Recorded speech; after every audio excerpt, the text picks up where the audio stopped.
journey. Have fun.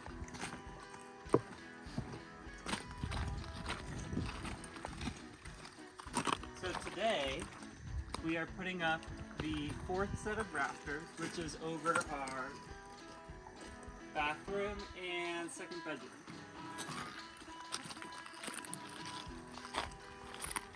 Why are there 4 different sets? Great question.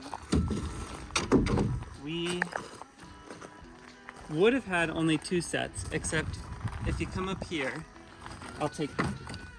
I can see it from here actually. Our middle wall, which we put running all the way across the house, is what's holding up the rafters in the middle, because they wouldn't be able to span the whole house. However, we wanted the living room and the kitchen to be different widths this way. So we have this middle wall go from right here to right here. So these rafters in the bedroom are going to be longer than the rafters we're doing right now in the bathroom and bedroom. So we have different measurements for this room, for the living room, for the kitchen, and then the last one over here. Okay, so the first thing I'm doing is sighting down this board to see if there's a crown on it, which basically means it curves in or out. And I can tell that this end of the board curves in. So I'm going to have this end on the bottom because the weight of the roof will press that middle part down so that it's straight. I'm going to make sure that this side is on the bottom when I lift it up. Take it up.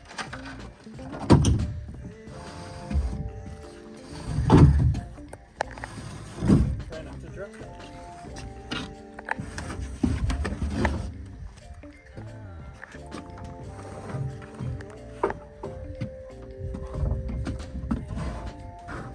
And I forgot my ladder. I'll be right back.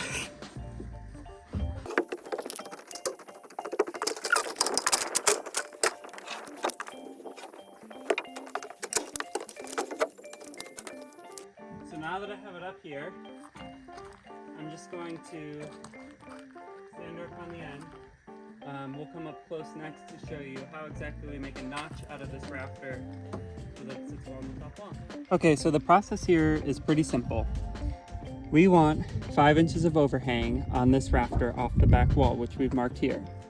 I've lifted it up onto the post, and I'm just going to pull the board until we're lined up with that mark, which is right about, move the pad in the way, right about there. Now I'm just going to take my speed square and hold it up against the top plate so that it's level. And we have an issue here where this top plate is not exactly flush with the bottom top plate. And so what I'm going to do is hold it at the bottom top plate and still make my mark just a little bit away from the speed square. I'm just going to mark straight up.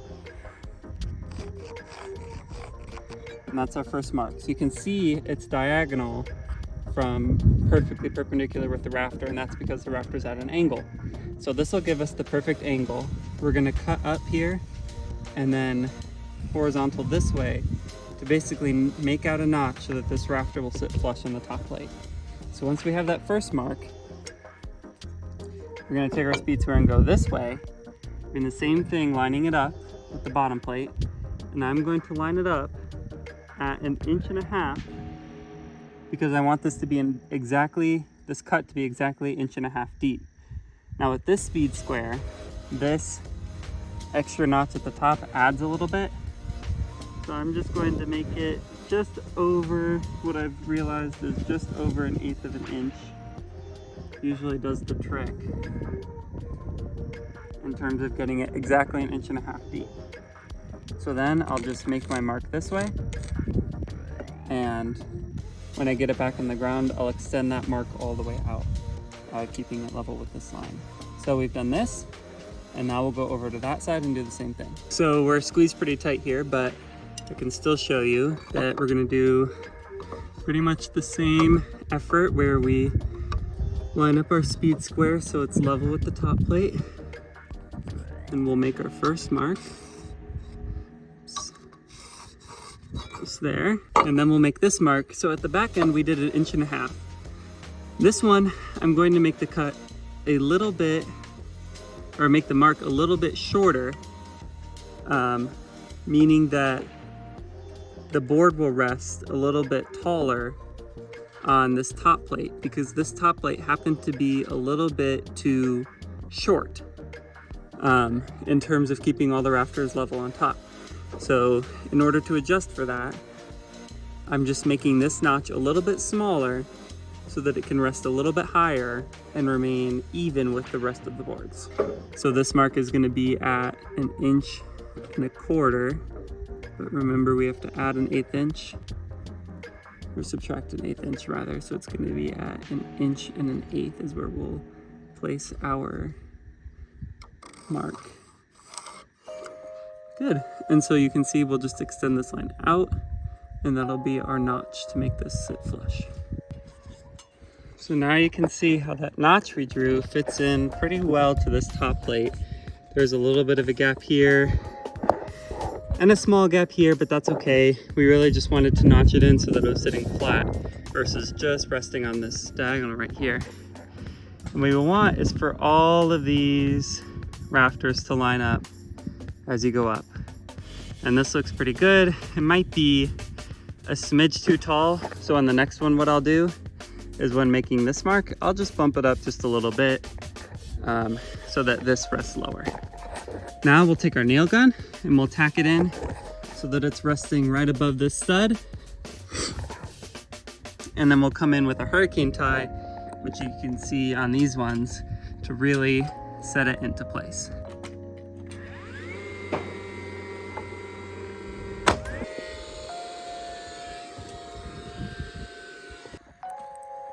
Okay, so we're out here today. As you can see, we got almost all of the rafters put in. And now we are putting up the wall that will go underneath this outside rafter, and we'll be using 2x4 studs. So we have to measure individually how tall each one will be under here because it's a diagonal. So we're gonna mark 16 on center from the outside to know where our studs lie. And I made a mistake earlier in measuring 3 mistakes. So we're remeasuring 16 inches on center. We're gonna make our marks, and then once we have that, we'll measure from the bottom of the top plate to the bottom of the rafter. So now we're gonna take our tape measure, place it on the far mark, the mark that's on the shallowest part of the rafter, and measure up. And that measurement is... I can't see. Try not to get your way. 1.5. 1.5. So we'll mark that down so that we have that measurement, and we'll keep going along this rafter doing the exact same thing. So this one's 1.5 inches about, and the far one at the very end will be about 62 inches. And next we'll show you how to measure it out and cut it. So here you can see how tall these studs are going to become once we get up here. Now we have our scrap piece of 2x4 and mark 1 7/16 inches. So what I do is I mark the long one first. So what do you mean by long one? You have to add 7.5 inches for, because that's how wide the rafters are. So since this one was, well, I guess this one is a tricky measurement. So it was 1 7/16. So what I was doing for these trickier measurements was just adding 8 and subtracting 1/2 inch. So that would be 9 7/16 minus 1/2 inch. So 8 and 15/16. It was working out a lot better for that one. That one just kind of made it trickier because it was less than 1/2 inch to begin with. So I should have just done 1 7/16 plus 7 and 8/16. Whatever. So I marked that long part, and then I just looked back at my cheat sheet for the second one. 1 7/16. And then I marked both of those across.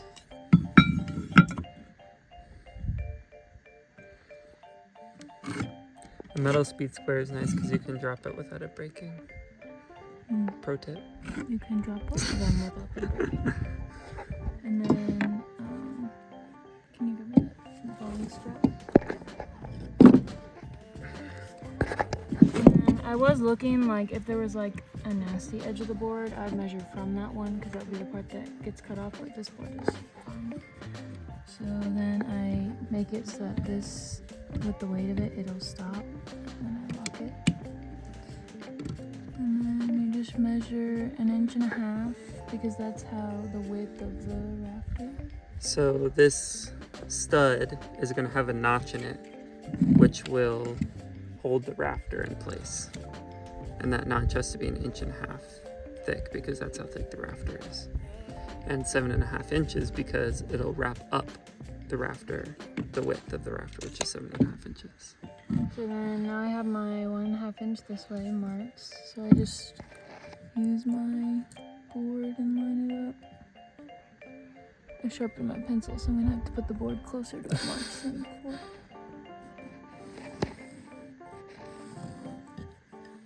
And then I'll mark this was 1 7/16 inches.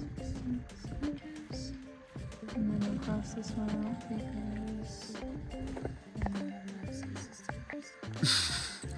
so this gets cut off, and then this gets cut out. This one looks funny because it's small, but this is what the bigger ones look like. So this will get cut off. This one's just a little. Okay, so this is the part we're keeping. Everything else is going. So I'm going to start with this cut and just make a straight cut here. Using the speed square to keep a straight line. Line up the blade. Make sure it's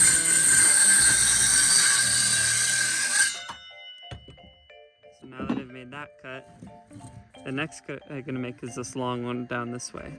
And for that, I'll take my saw, line it up, and then just hold it above the wooden board. Make sure it's lined up.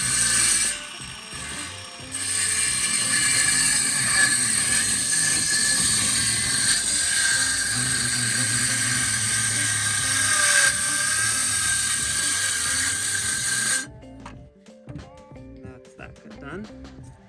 And the last cut will be this right here. And you want to make sure you don't go past this line because it's only this chunk getting cut out.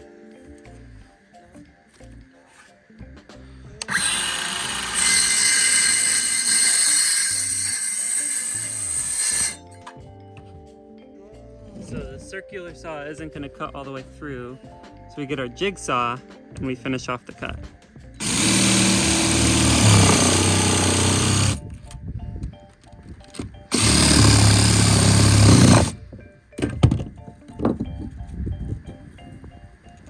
And it didn't quite cut all the way through, so I'll just adjust. And there you have it.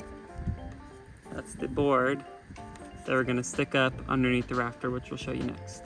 This, in my opinion, is the trickiest bit, is nailing this in. So we're gonna sneak it under here and line it up with the lines that we made, which are tricky because I messed up so much. Just the one part is to the left. You sure? Yep. Well, it looks like we're gonna have to cut this a little bit skinnier because it isn't quite matching up with the line we made. So I'm gonna go back, trim this just a little bit, and then come back and line it up just as we were. Okay, so I trimmed it up a little bit. We'll see if it fits. It's looking a lot better, yeah. So we'll push it up against the rafter. Make sure that it's flush with the wall. If you need to err on one side, err on it being flush with the middle, because the drywall is a lot harder to hide imperfections in the siding on the outside. So you want to make it flush right here, and then you also want to check it doesn't make as big of a difference on these small ones, but on the big ones you want to make sure that it's straight up and down, and I just bring a level with me and check that it's plumb up and down. So now that we have that, we'll grab our nail gun, and the first I make is usually straight through this, and we're using 3-inch nails, and I'll just go straight through. So now that that's tacked in, I usually go in and do a sideways nail, toenail into this way, because it can't go more that way based on this, so it'll help block it from moving at all as I nail it.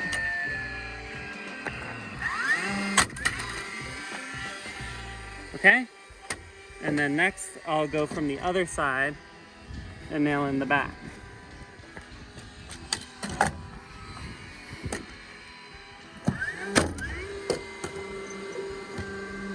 Oh shit, it's split. Okay, well, this has never happened to me before. One more time. Yeah, so it literally just split the wood, and that's probably just because this is such a small one, and we used this scrap piece of wood that's been out in the rain, and these aren't pressure treated. So the wood just got a little wet and dry and wet and dry, so it's easier to split. And it just split right now. So we will redo that process of measuring and cutting and then bring it right back.